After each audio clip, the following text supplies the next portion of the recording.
Sanibonela kakhulu emakhaya. Igama lami uZakhele ngisuke izabantwana ama-applications siza futhi ngama-career awarenesses abantwana abafika ama-universities. Apart from that ibe isiza kakhulu ngokuchuza ama-careers aqondile nokulekelela abantwana ukuthi ama-courses ama-careers ascarce njengamanje, so siza wonke umuntu from the mayiqala efunda sikwazi ukulelela ukuthi sikwazi ukumsiza ama-applications, ukufunda kwakhe konke siyam-check-a nokuthi ufunda kahle ney'fundo ayithathile ifunde kahle. Siyabonga.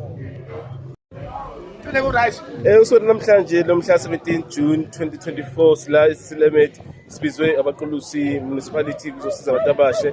Sikutholile ukuthi abantu abasha ngaphezulu besola imali basele ulwazi lolo namandla ukwazi ukubasiza. Kukhona abantu lapho ongathola ukuthi kufanele ngabe kade baqedile university, mhlawumbe ulwazi banalo, mhlawumbe bashaya ama-resources, bashaya ukuthi akwazi u-apply kanjani. So sizela sizothi kubantu abasha sikhona sizakhele foundations ukwazi ukubalela ama-applications. Apart from that sifisa ukubazisa ukuthi i-Friday ibusekile kakhulu ngoba ine-LBT Center okuyindawo le okuyisikhungo esikhulu leso ngabe abantu basebenzisa sisekwanotshela high school manje coordination, indawo leyo ufuna ukuthi bekwazi ukuyisebenzisa ukuze bekwazi ukuyongena e-university. Siyabonga kakhulu.